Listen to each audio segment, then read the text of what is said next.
Alright, I'm going to try to get this on video. Got a new box of Obsidian from a friend of mine. Okay, so let's see, how big is this?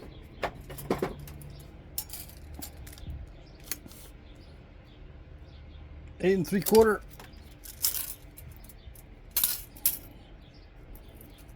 2 3/8 inches thick.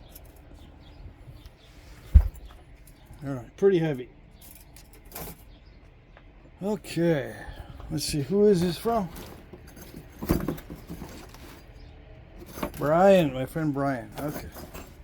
Send me a box of Obsidian. Alright, so I already bifaced a couple of these chunks, but this is the biggest one, so let's see if I can get it on video. It's over 105 degrees in this shop today. Summer is in full swing. Alright. Let's see. Oh yes, very, very easy to flint knap. Okay. 2 gloves. I can already tell that it's going to be one of those 2 gloves spalling and flaking type endeavors. Yep.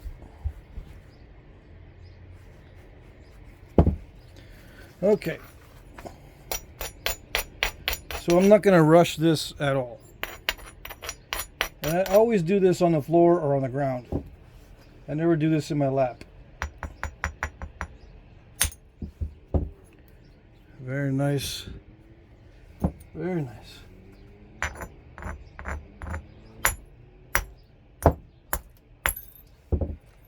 Not so nice. It has a few defects in it. I'm not going to show you every piece.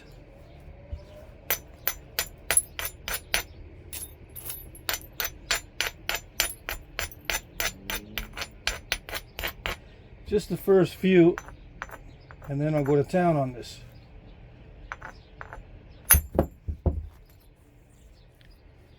Very nice.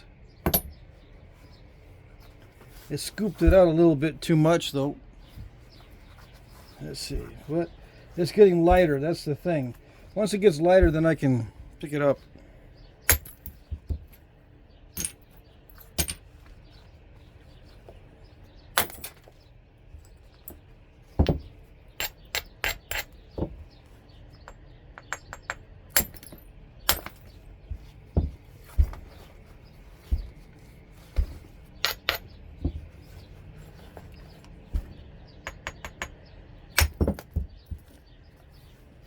It's got a nice pattern in there. It's a banded type, and it's in between Obsidian and Dacite.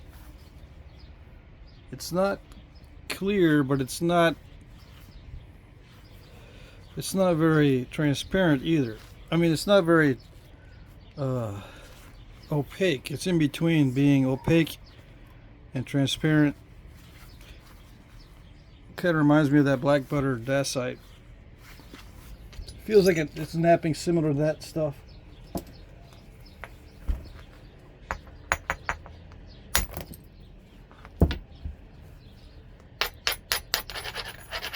I'm going to try to get a biface out of this. So I'm taking flakes that are smaller than I normally would. And attempting smaller flakes. Otherwise, I'd be spalling bigger pieces off if I was not trying to preserve it for the biface. So I'm getting these little flakes now. These are probably the biggest ones I'm going to get, unless I specifically try to knock one out of this nodule.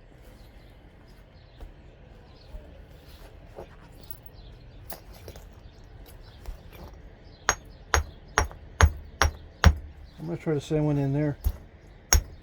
Maybe I can get a large spall.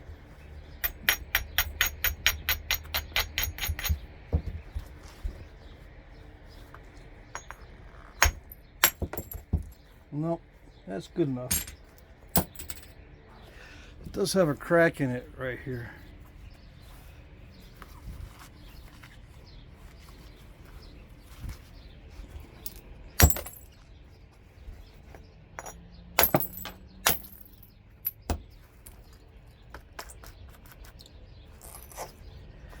It's kind of wonky in here.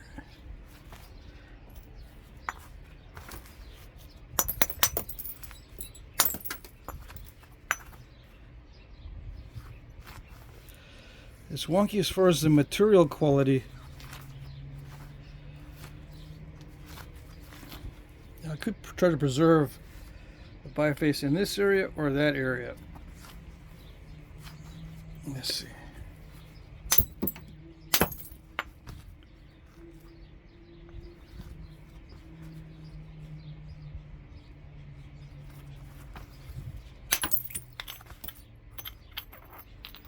Oh yeah, this one I don't know, it's kind of funny. It's acting kind of funny.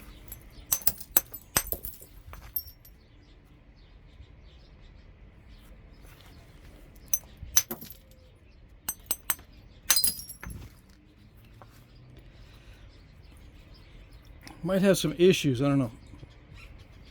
I'm not that good at spotting issues with Obsidian. I don't know if I'm installing them or if they're part of the natural stone. That's the part I don't have enough experience with. I know that I'm installing some of these fractures, but not all of them.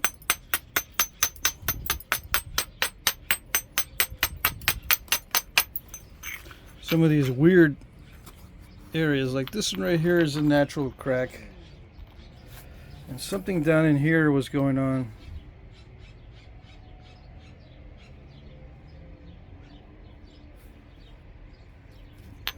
Right in here.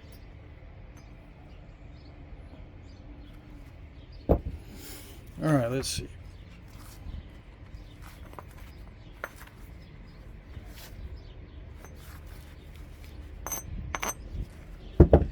Okay, we'll just take our time with this. My Flintknapping has been slowed down a lot. Yep. Okay.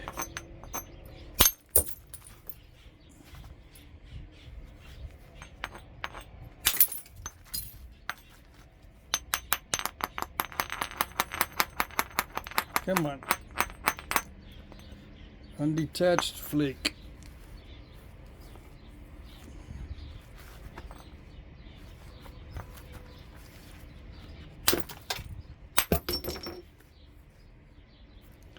It's got some weird issues in it.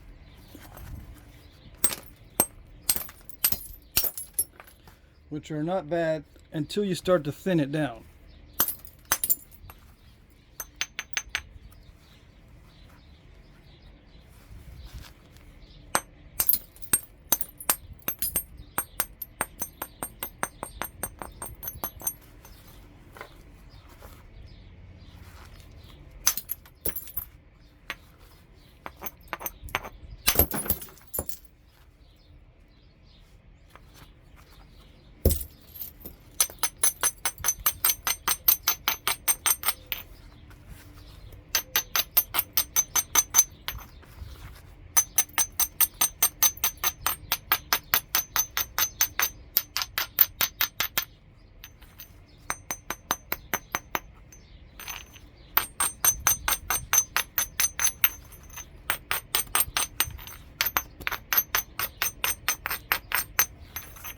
It's kind of delicate, this material.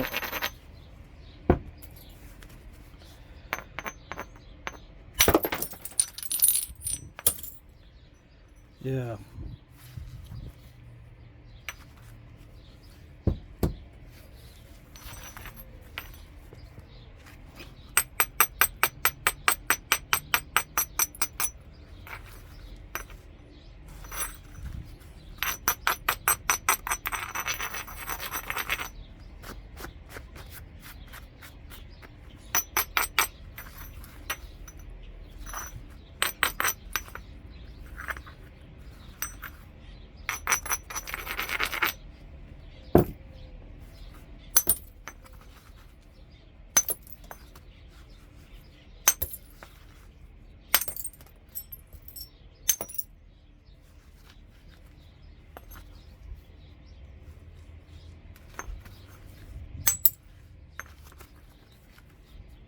Slippery.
And it's got a big seam in it right there.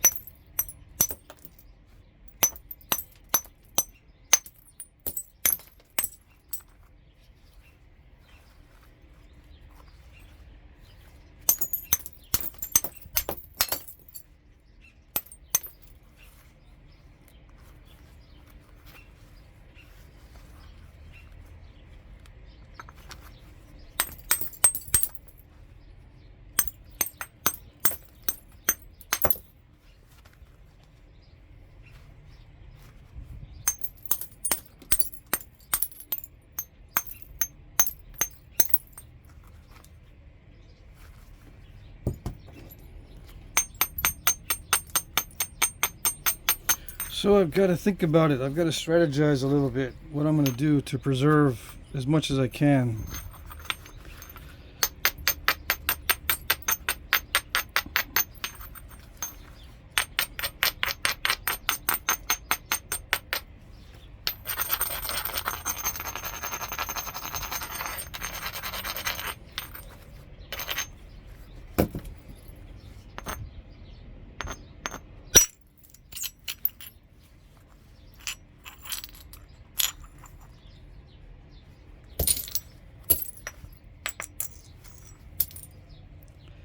I think I got under the crack, so that's good.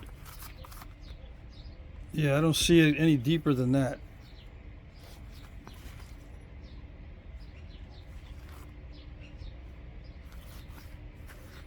Okay.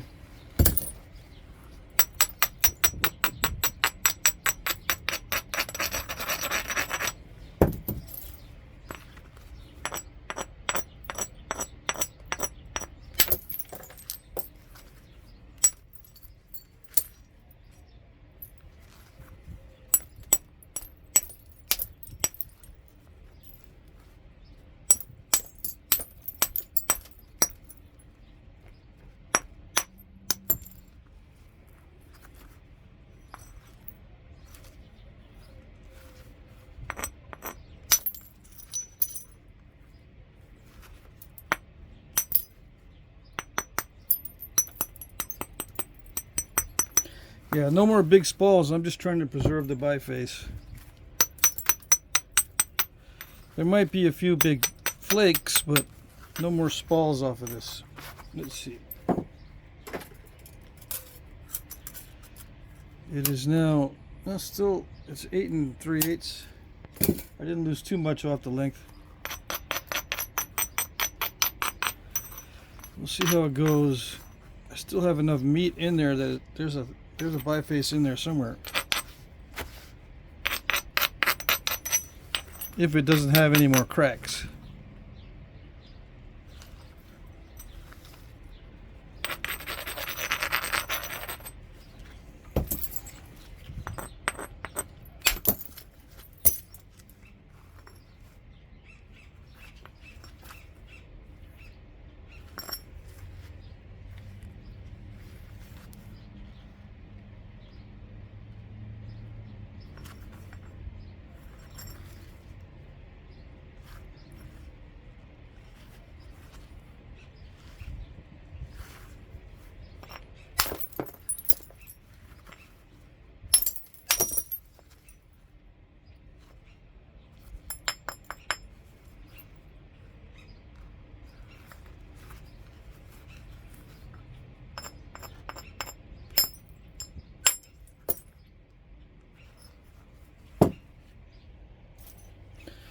So I gotta focus on it because it's at a dangerous stage right now. It's at a snap in half stage, even though it's really thick.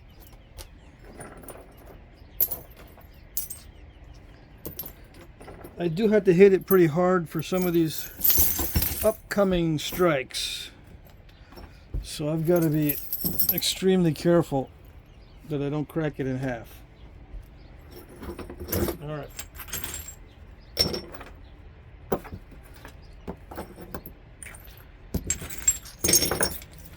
I'm going to put aside some of these bigger flakes.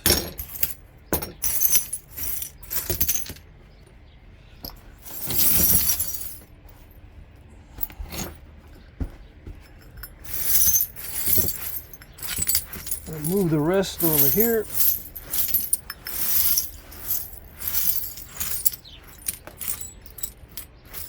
There's still a lot of usable flakes in that. Don't worry. All right.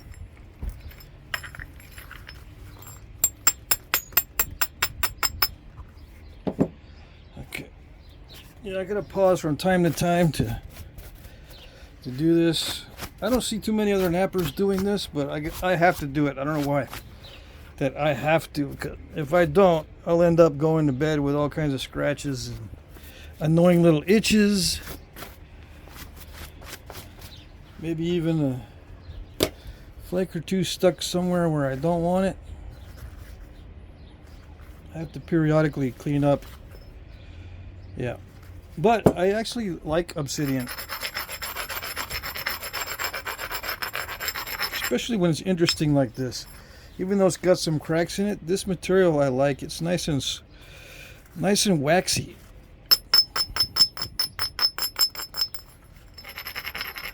I like it when it feels like a material from another planet or something. Yeah, it's an interesting material. Come on. Flake. There's a flake under there. There it is. How's that for a big Uralier flake?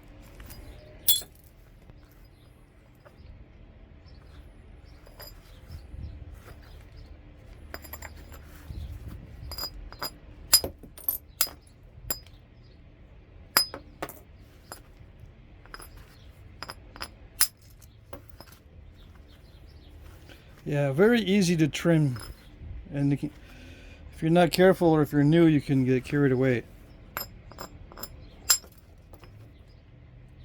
You know, and trim too much. That's what I see a lot of guys doing. They trim too much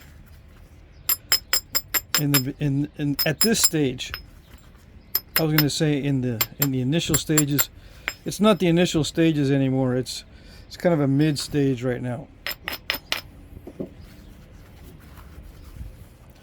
They make mistakes in the initial stages too, when they first start spalling and flaking that big piece, big chunk. They'll make some mistakes and take too much, scoop too much out. But I see a lot of new guys make mistakes at this stage and crack the whole thing by trying to hit too hard. It's very easy to trim right now. Okay. Very easy to over trim. Yeah, that's a good flake. Nice tone. It's a good sign. Very good sign.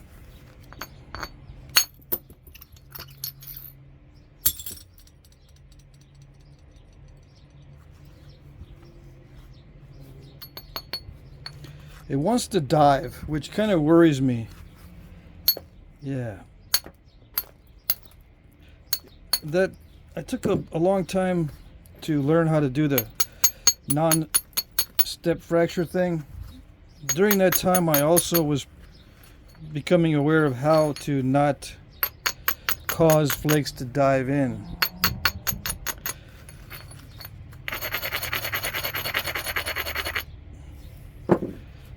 Somehow the path of least resistance gets weird toward the end sometimes, and if you have too much force going into the flake toward the end, instead of continuing and then taking an overshot, it'll just dive in before that if the path of least resistance is before the overshot. It all indicates too much force. So, you know, if you could whittle it down little by little and make sure you're going halfway or more, you don't have to take off big wonking flakes. Yeah, wonking. It's a Flintknapping term.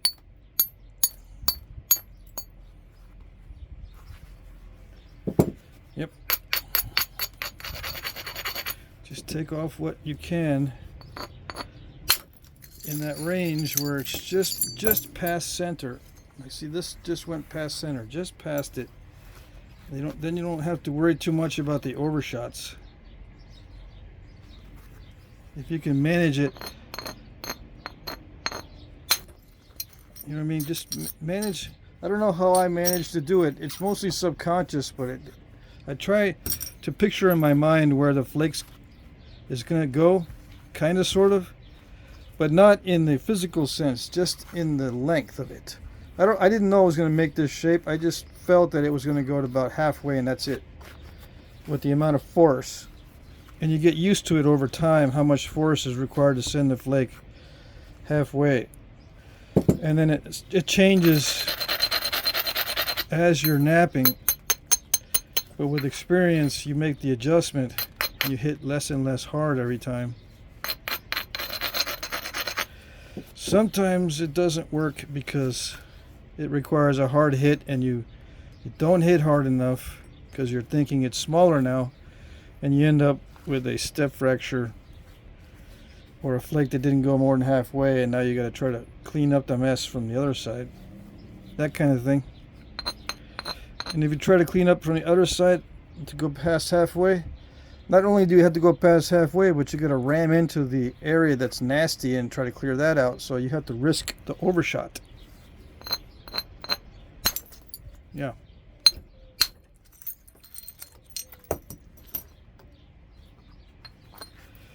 All right.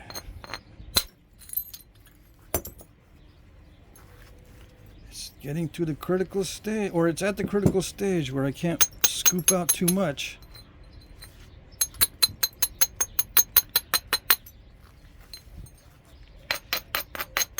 Just little by little. These flakes, it's so easy to flake that it spoils you.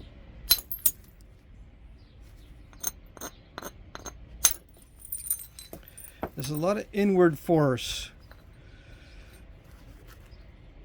Not much downward force is needed to nap obsidian. And not much inward force either, but when it's easy like this, you don't need much downward force. A lot of it is just inward, swiping inward to try to get that flake to travel.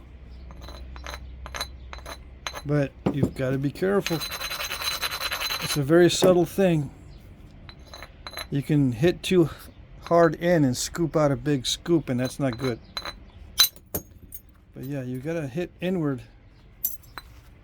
It's like a big pressure flake, you know. Sometimes you got to push inward, but you can't make it too bulby right there at the initiation, which means you can't use too much force, and that platform has got to be able to grab on, or the billet needs to be grabbing onto the striking area, whichever way you want to look at it.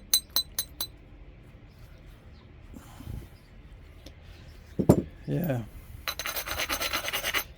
It's hard to explain. I already got the feel for this after doing a biface that was similar. Yeah, I did this one earlier. Very, very similar material. This one's got a swirly pattern in it. Very, very nice obsidian. It's very similar to this, so I've had a little bit of exposure to it already, so that helps a lot with this one. I just napped that earlier today, so it's still fresh in my mind how much force I need.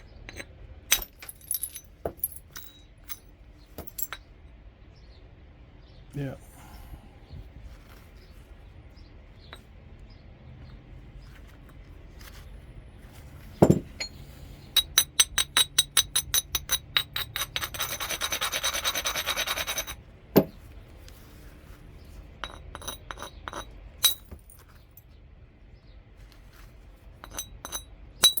I drag it because just to ensure there's no little weak spots,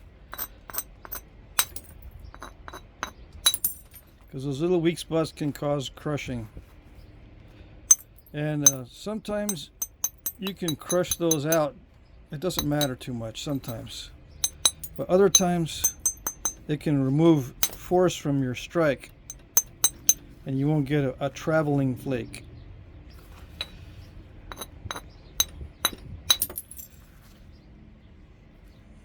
I don't know what I'm going to do about that.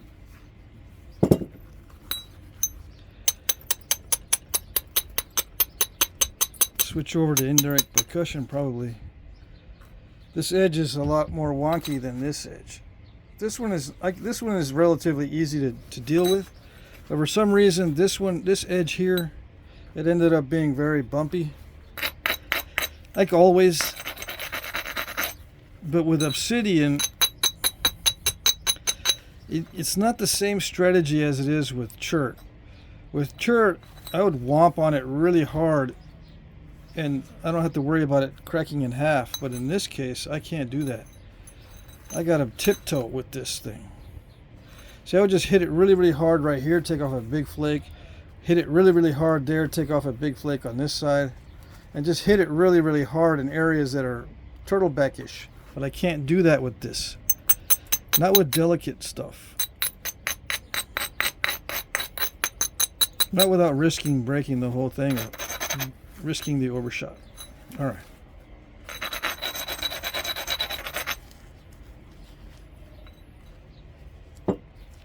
Yeah, I gotta trim. I'm gonna trim this back.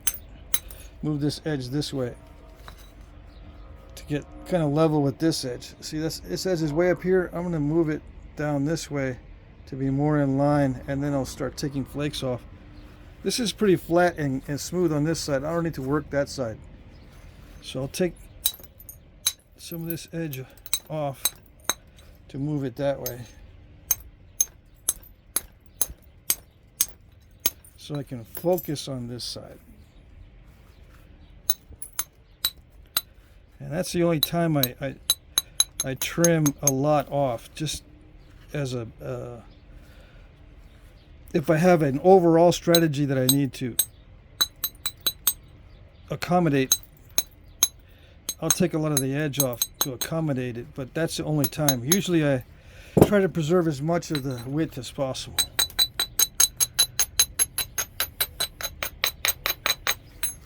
As a default. It doesn't always work out as a strategy to try to preserve as much width as possible, especially if it's stepping in the middle. If I can't get flakes to travel to the middle, I don't want to leave it wide. I want to be able to go past the middle. So in that case, I will not leave it wide. But in this case, the flakes travel easily to the middle, so I can leave it wide, give myself some room, and not have to worry too much about, oops, if I make a mistake, am I going to lose a lot of edge? Well, if I lose a lot of edge, it's not bad on a wide piece.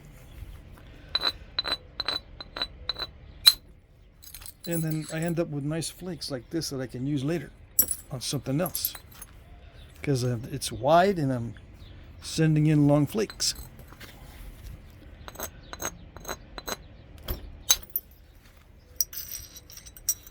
Yeah, I can use these for arrowheads.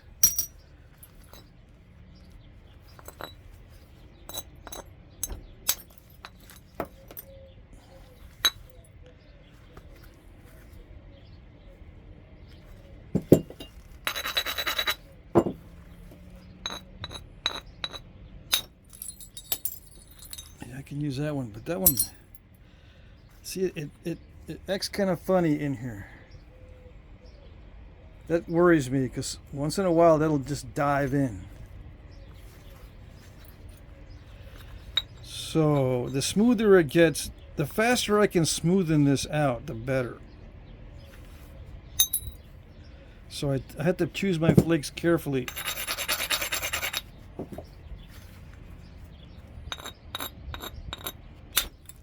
That looks like a good smoothing, yes, good smoothing flake. There's a bump there, but I'll get that in a minute. I gotta hit it somewhere to get that lump off, but I'll do that in a minute.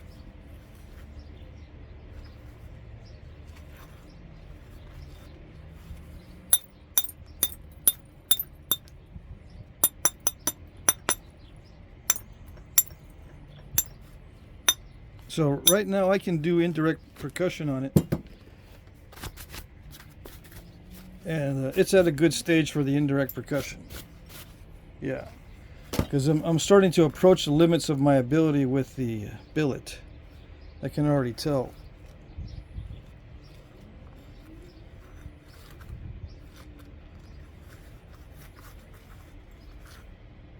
Yeah, okay.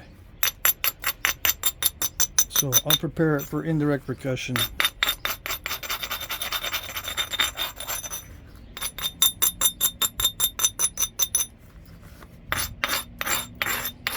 I spend more time grinding for the indirect percussion than I do with the direct percussion, and then I spend even more time with pressure flaking on the grinding and abrading. So it starts off with minimal abrading for the direct percussion. It increases a little bit more for the indirect, and then for the pressure, that's when most of my abrading time is used. Yeah. I spend more time abrading with pressure than anything else. And the least time with direct percussion, with the billet. Alright. It's pretty obvious stuff. Alright, so I shaped the aluminum flaker like this. See that? I guess that's about a 45 on each side. I scooped out some from the other side to make it more narrow. And what that does is it flattens out the striking area. Instead of having it rounded, you know, like this. This is a typical. I'm making it more flat. And what that does is it slides and it puts less force on the edge, but carries through and follows through very well, so the flakes become long and thin. The bulbar percussion is minimal on the slide, but it has enough contact with the striking area as it's sliding to push off a long flake. All right. You can do that with this too, but the rounded makes it so it's less time in contact with the edge, which is fine for narrow stuff, but this is still kind of wide, and I want to be able to do points that are more wide as time goes on. Well, I want to try to get the trifecta to make them as long, wide, and thin as I want. Right now I can get 2 out of 3.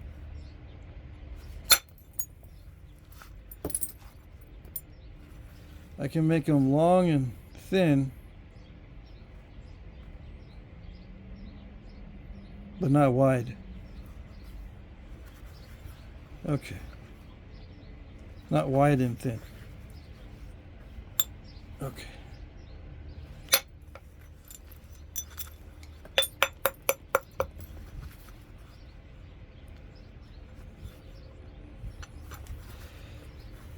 It's not liking the indirect percussion so far.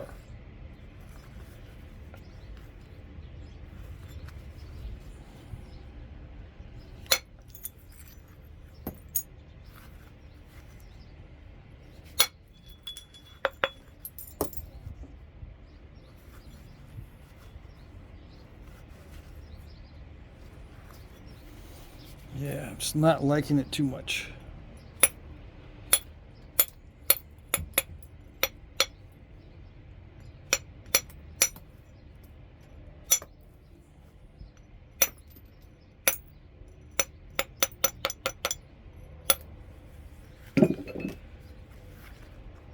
And some of it is because this is a new shape for me to be using.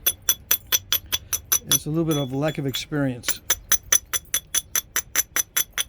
So I scooped this out too much here on this strike. I removed the lump I wanted to remove, but it didn't carry through.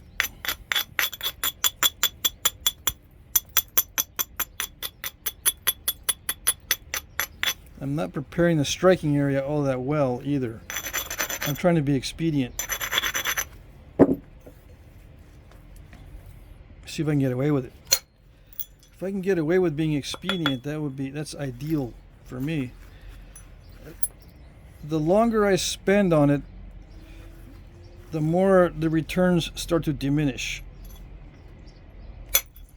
And I get tired of working on the piece and it starts to fail.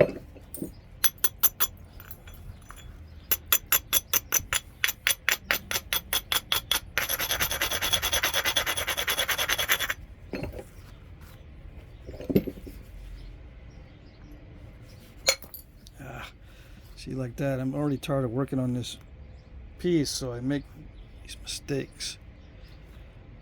I did not do that on purpose. All right.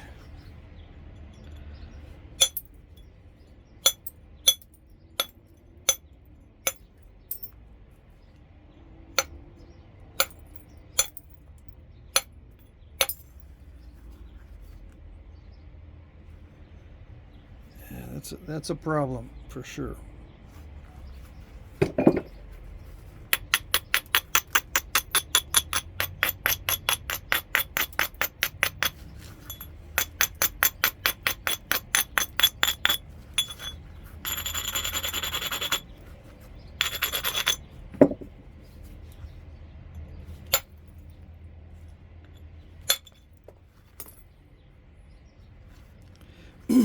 Yeah, I'm getting crushing and stepping because I'm not hitting it the right.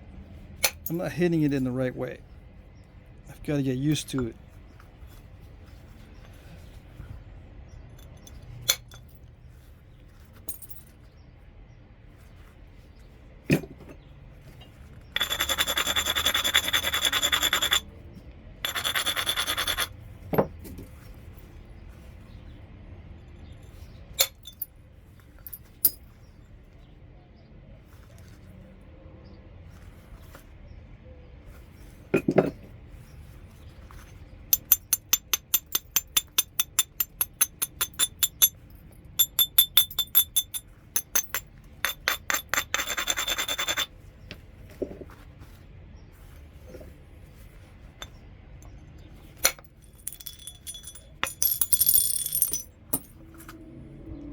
It almost made it. Almost.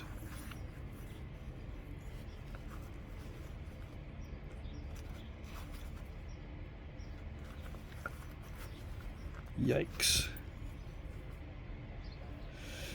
All right.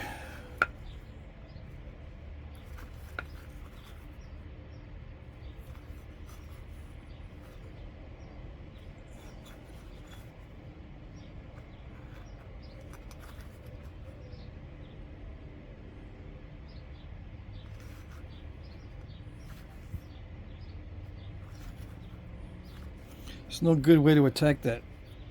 Not anymore. That almost pushed its way far enough, but not quite.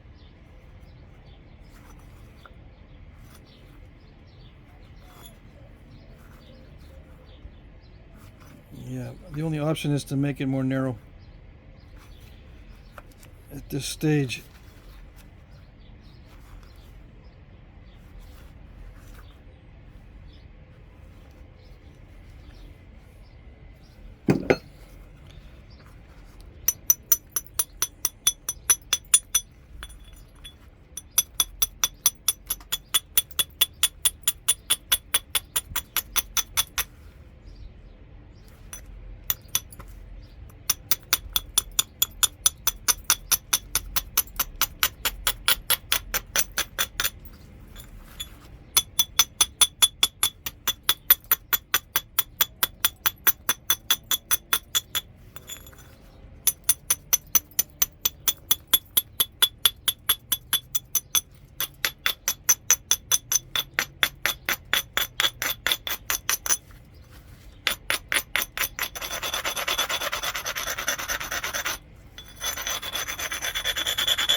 Come on.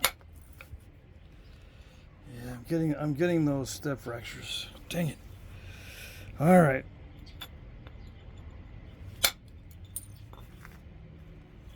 See, I'm getting that mess because I'm not hitting at the right angle.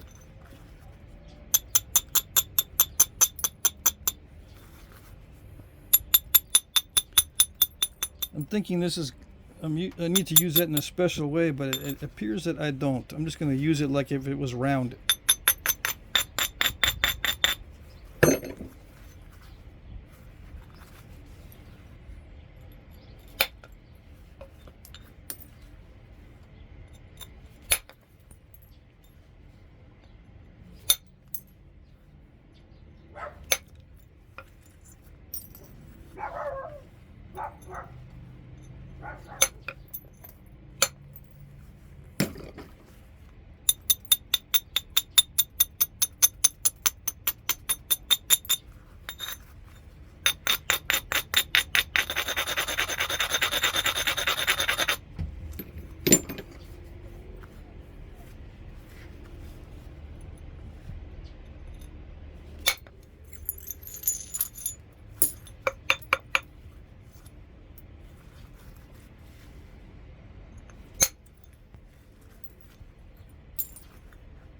Yeah, if I pretend it's round or just like before without any change in shape, then it seems to work better. Yeah, I don't have to change the angle at all. I was thinking I had to change the angle and put it up higher up on the platform and all that, but nope.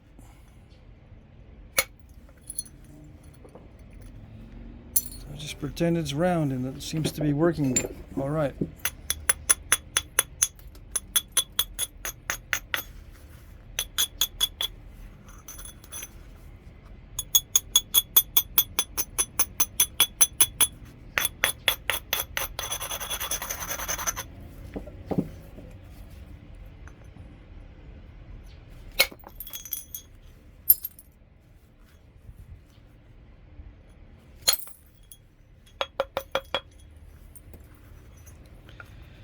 That was weird.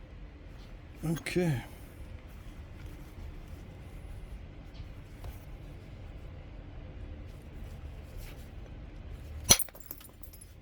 Come on. I know you can do it. I know those flakes can travel.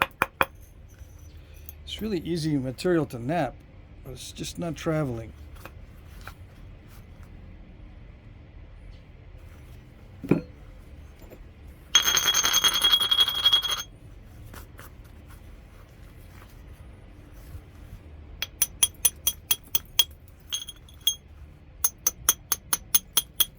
Really messed that up earlier, didn't I?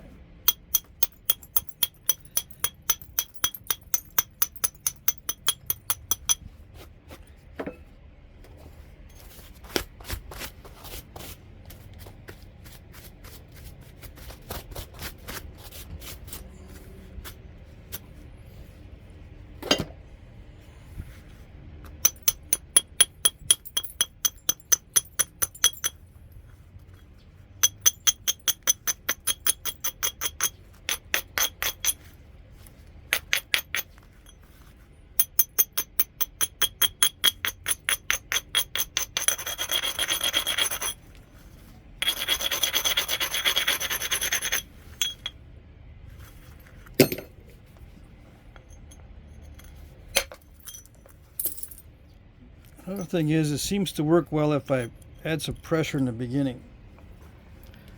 Yeah, firm it up and add some pressure.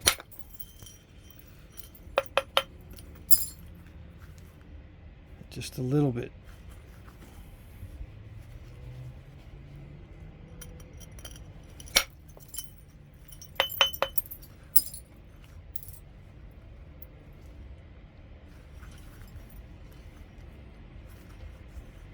Really does want to dive in, so I don't know. I can't be too aggressive with these flakes. Yeah, little by little.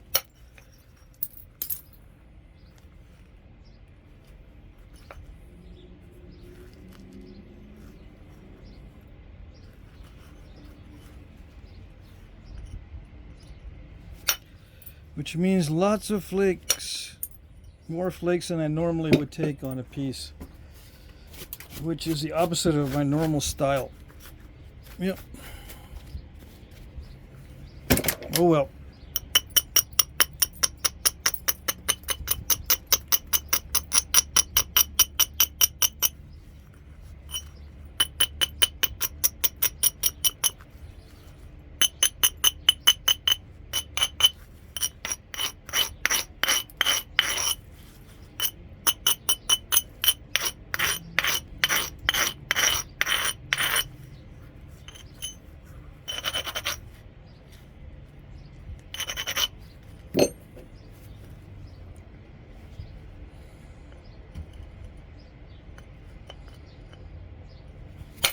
No, not like that. Dang it. Oh, well. That messed it up. You'll see.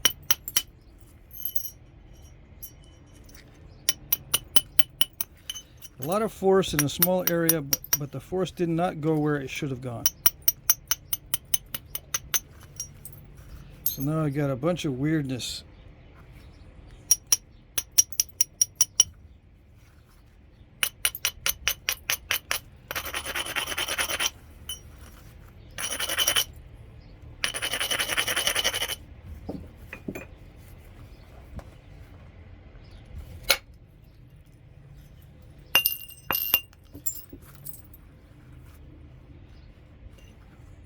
I'm going to start getting out that cheater tool because this does not want to push through. But the cheater tool is not reliable.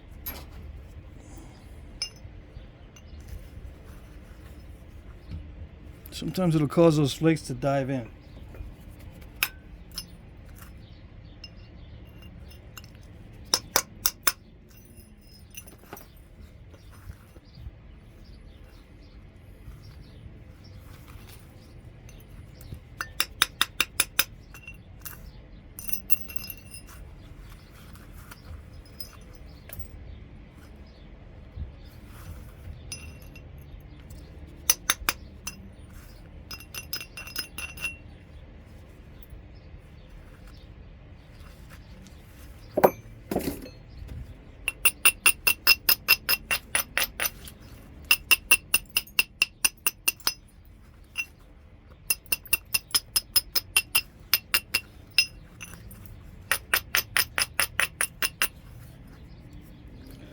So I'm not regularizing the edges very much. What I'm doing is I'm opportunistically striking it.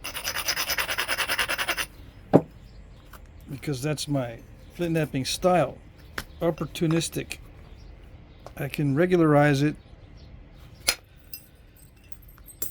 And I probably will here in a little while, but too much time spent regularizing it and I get tired of working on the piece and then it fails. Just because I'm tired of working on it. So there's diminishing returns. The more careful I get with it, the more I smart myself into being stupid.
Down to about 8 inches.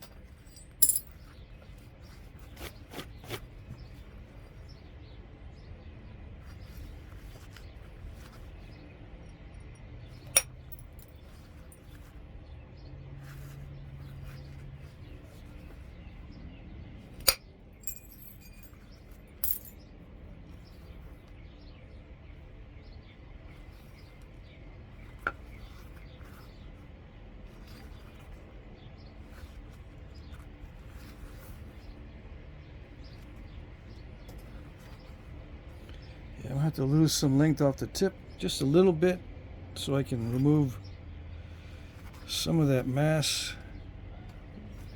I think, let's see. Yeah, I don't know, maybe not. Maybe I don't have to lose too much of that tip.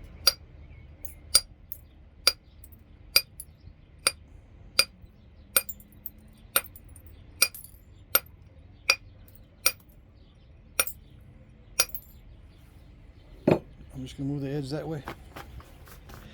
A lot of times I can dull the tip and then take a flake in, but this time I'm gonna take back the side and drive in from the side, hopefully. Last time I tried that, I created a big old step, so I might smart myself into being stupid again.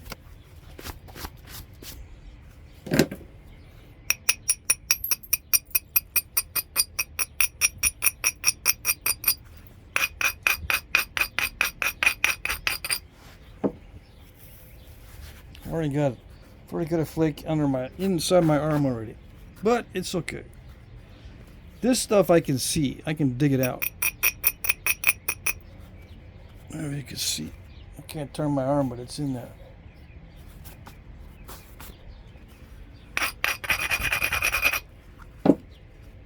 Yeah, with clear glass especially, I can't see flakes that get stuck.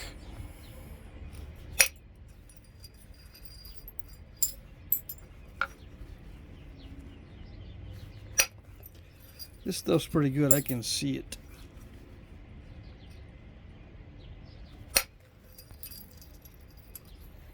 Alright, so that's better. Yeah, I can do the rest with lighter percussion with a different percussion rod. And then you noticed I didn't get the very tip because I messed that up. When I do the very tip, usually I mess it up.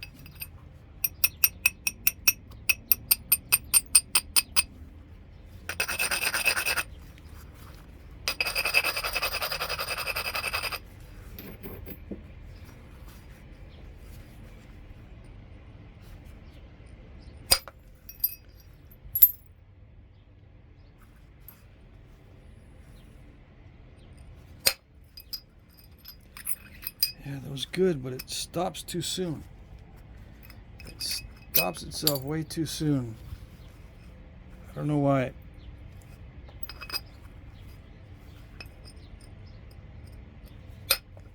It doesn't feather out.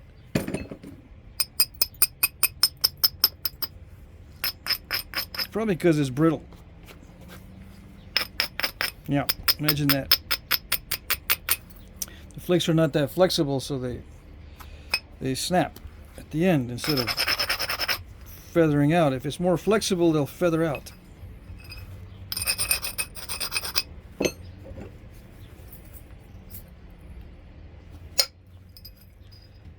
Oh, dang it. I gotta try to get it from the side, and then I end up doing I end up with weird cracks. What did it do? I hit that pretty hard.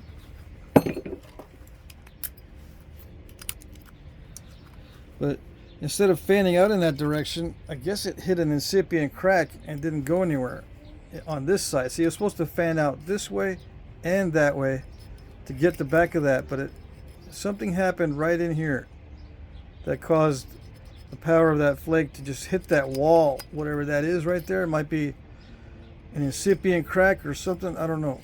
Or maybe this material is too brittle to fan out in that area, I don't know. But anyway, that flake did not go where I wanted. Only half of it did.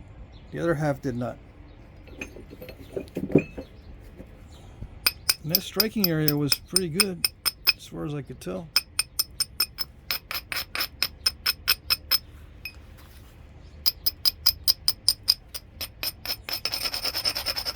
Sometimes the striking area is not that good, but it was okay. I mean, I didn't see anything wrong with it.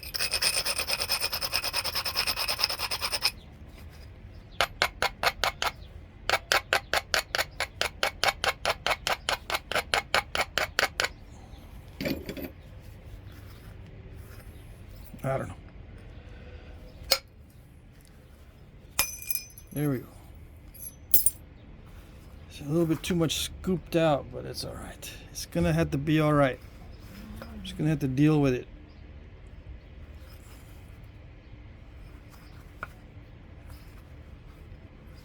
Just regularize it a little at a time. Yeah, it's 57 minutes.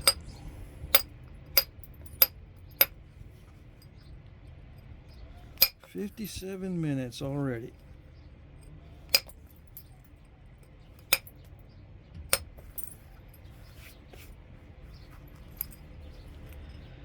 Yeah, so now it's just spending a bunch of time regularizing it.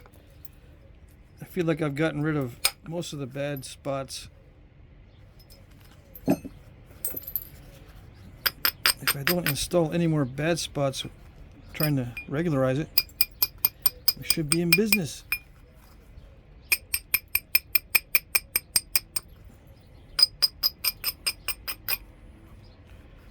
And I don't need to use a mild abrader at this point. It can still be a little bit shattery at this stage. The only time I use the really fine abrader, which takes even longer to use, is toward the finishing stages.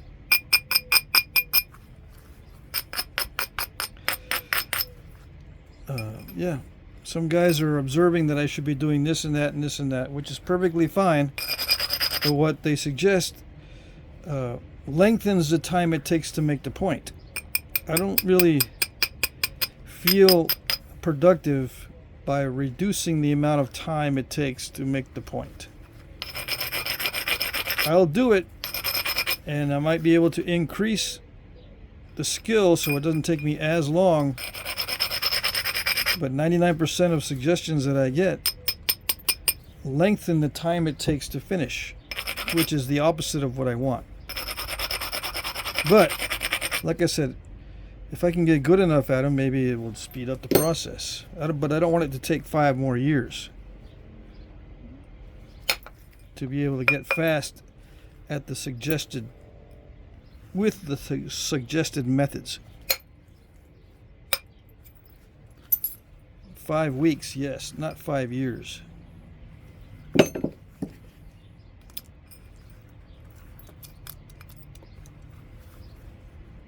Yeah, it breaks off just before it feathers out. Unfortunately, it's quite a pain to deal with.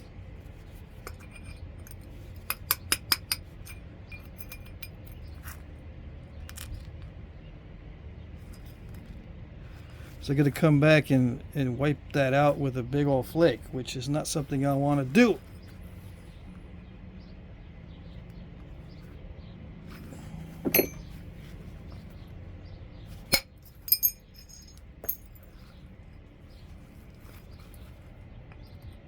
Because that happens. But I still got some big flakes I need to remove.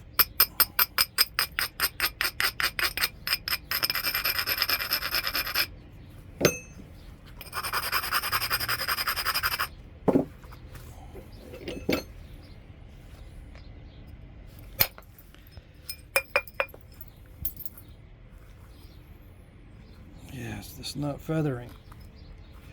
Okay. That one I could see. I could see why that one didn't feather out.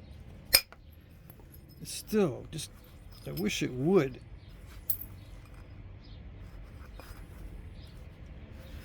Yikes. I don't know.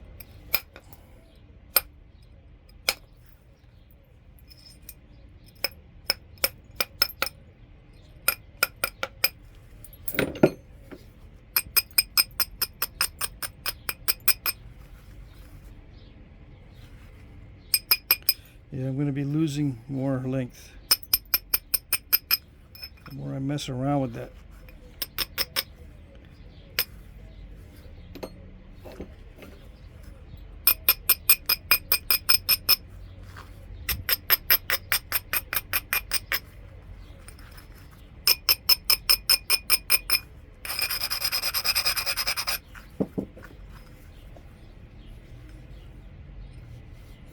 I keep moving this just to get it oriented. If I move it like this, it turns. For some reason, I figured out why it turns when I hit it. It's because when it does this, see how it turns? It turns.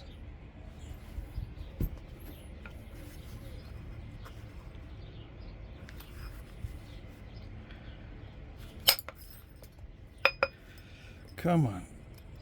I know you can do it.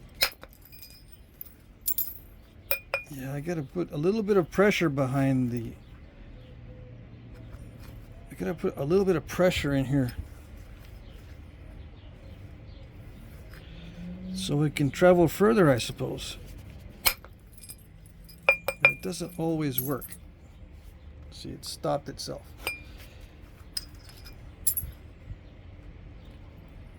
I'm seeing a lot of stopping itself in there, so it's got to go even more narrow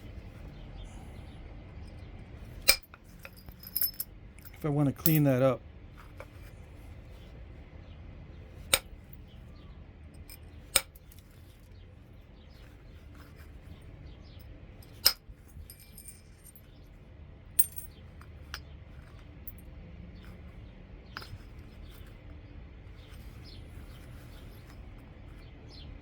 Yeah, so I try to keep it as wide as I can, and then when I reach the limits, I have to make it more narrow.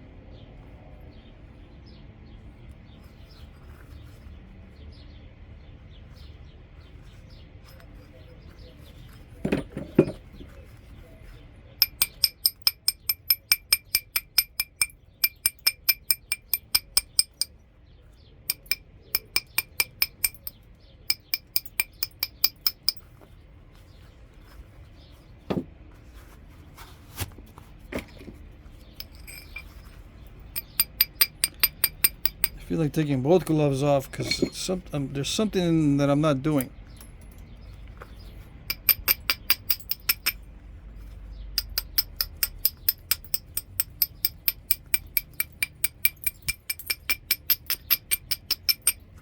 I might be able to feel what it is if I take both gloves off, but I don't want to regret it. I got work to do tomorrow. I don't want to be messing my finger up. Any one of these fingers.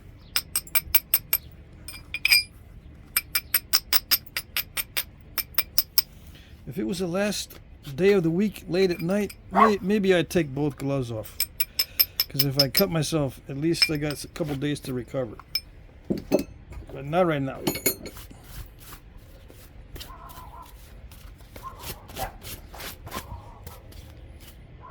See, I got some weird... I don't know what that is. I didn't even feel that one.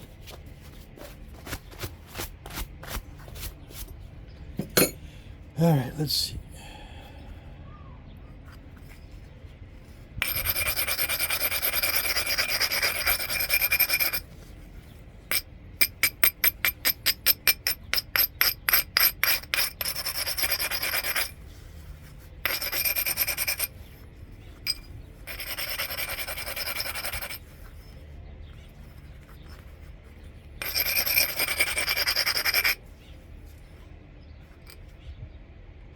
That edge is really bad. I think I'm going to go back to the round percussion side. Let's see how that works.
Yikes.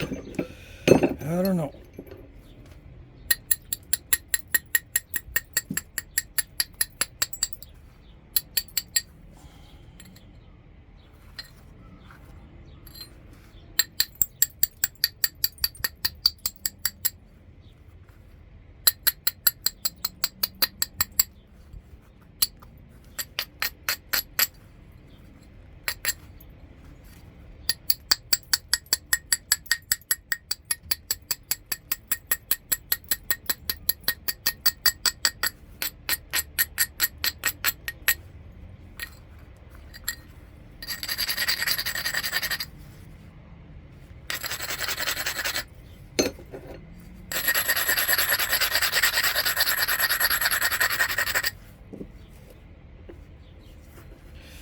I don't know. This is getting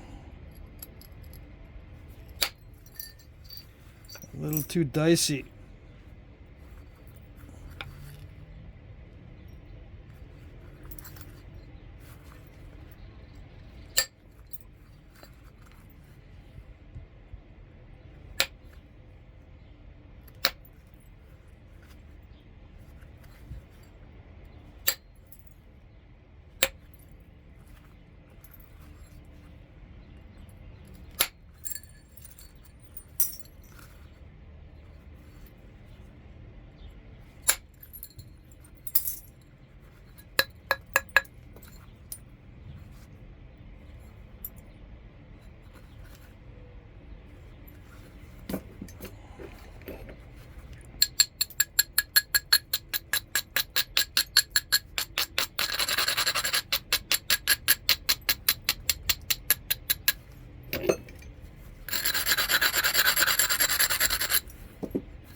Yeah, if I go further with this on video, I'm gonna break it. I can finish this off camera. Yeah. I think I'm at the limit.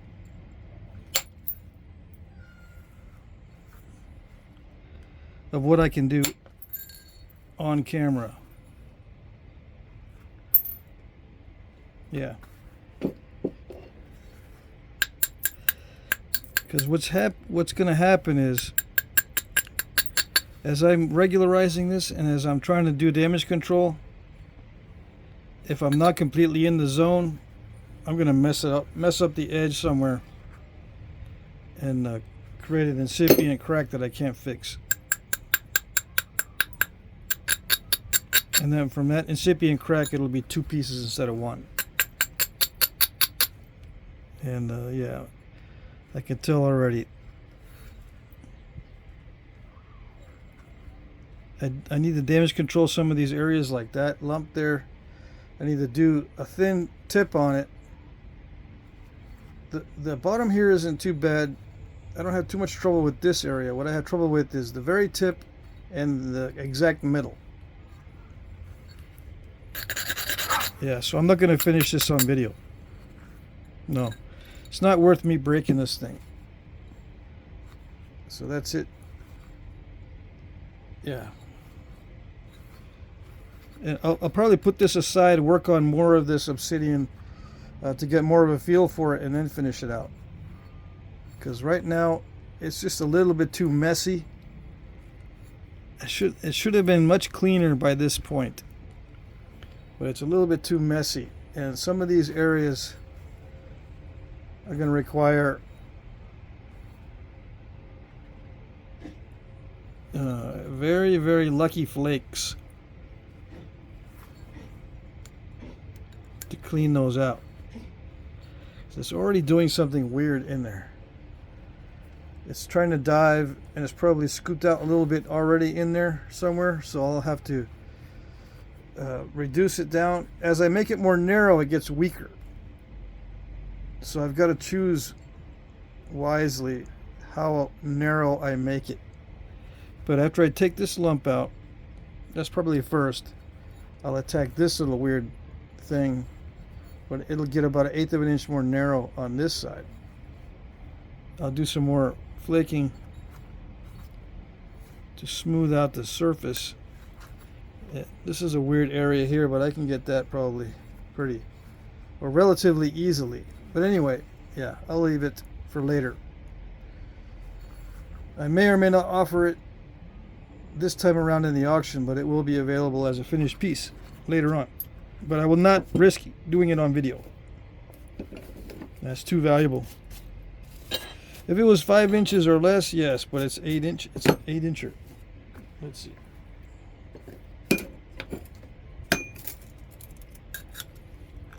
Well, I dropped under 8 inches on it, and that's probably, I could have probably preserved a little bit more if I had not done this on video.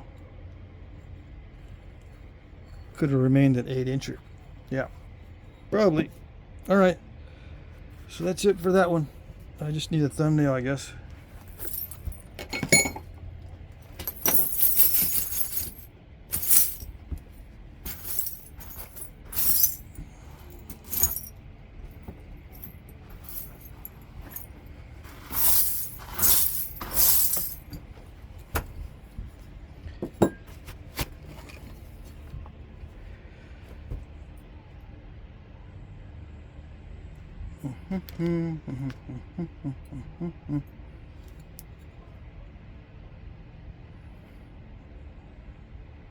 Okay, that's it.